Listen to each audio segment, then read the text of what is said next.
بسم اللہ الرحمن الرحیم۔ کمزوری کو اوپر احسان کرنے سے رزق میں برکت ہوتی ہے۔ کوئی معذور ہے، بیوہ ہے، یتیم ہے، مسکین ہے، چھپ کر اس کی مدد کرنا، پتہ ہی نہ چلے۔ صحابہ کرام کے اندر یہ بڑی صفات تھی، وہ ایسے کام کرتے تھے اور کسی کو پتہ نہیں چلنے دیتے تھے۔ چنانچہ سیدنا عمر رضی اللہ عنہ ایک مرتبہ آئے اور انہوں نے آ کر کے دیکھا حضرت ابوبکر صدیق رضی اللہ عنہ نے اپنے کام والی جگہ پر ایک رجسٹر کر رکھا ہوا ہے، اور اس پر لکھا ہوا ہے کہ فلاں بندہ معذور ہے، حاجت مند ہے، ضرورت مند ہے، اور اس کی خدمت کون کرے گا۔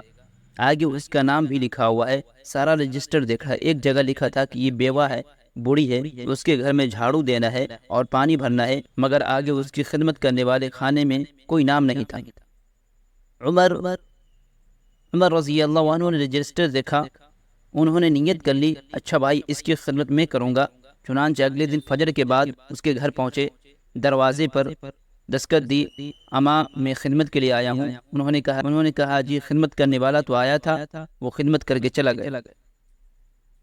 انہوں نے کہا اچھا چلو میں کل فجر سے پہلے آ جاؤں گا۔ اگلے دن عمر رضی اللہ عنہ تہجد پڑھنے کے بعد فجر سے پہلے ہی اس کے دروازے پر پہنچے کہ میں اس کی خدمت کروں گا، جھاڑو دوں گا، اس کا پانی بھروں گا۔ دستک دی تو بڑھیا نے کہا جی وہ تو کوئی آیا تھا، پانی بھی بھر گیا، جھاڑو بھی دے گیا، وہ بھی عمر ابن خطاب تھے۔ کہنے لگے میں دیکھتا ہوں اگلے دن عشاء پڑھ کر وہ راستے میں ایک جگہ چھپ کر بیٹھ گئے۔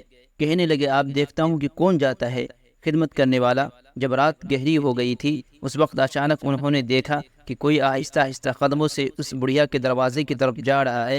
عمر رضی اللہ عنہ کھڑے ہو گئے، کہنے لگے کہ من انت، تو کون ہے؟ جب پوچھا تو آگے جواب میں امیر المؤمنین سیدنا صدیق اکبر رضی اللہ عنہ کی آواز آئی کہ میں ابو بکر ہوں۔ حضرت عمر رضی اللہ عنہ نے پوچھا امیر المؤمنین آپ کہاں جا رہے ہو؟ فرمایا میں اس بڑھیا کی خدمت کے لیے جا رہا ہوں، اور میں نے اپنا نام رجسٹر میں لکھنا مناسب نہیں سمجھا، اس لیے تمہیں خانہ خالی نظر آیا، ورنہ اس کا پانی تو میں رات کو آ کر بھر دیتا ہوں۔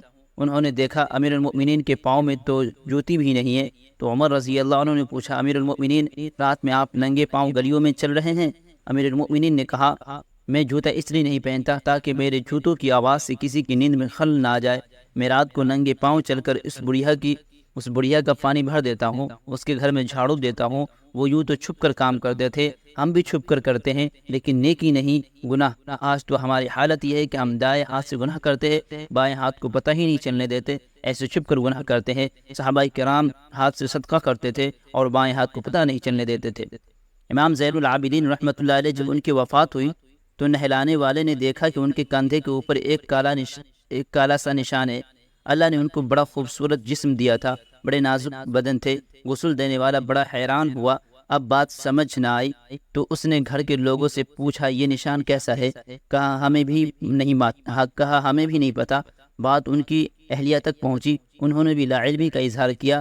کئی دن گزر جانے کے بعد جو بیوائیں تھی، جو نادار تھے، ان کے گھروں سے آواز آئی وہ کہاں گئے جو ہمیں پانی پلایا کرتا تھا؟ تب پتہ چلا کہ رات کے اندھیرے میں پانی کی مشک اپنے کندھے پر لے کر ضرورت مند لوگوں کے گھروں میں پانی بھرنے جاتے تھے، اور زندگی میں پتہ ہی نہیں چلنے دیا کہ کون آ کر بھرتا ہے۔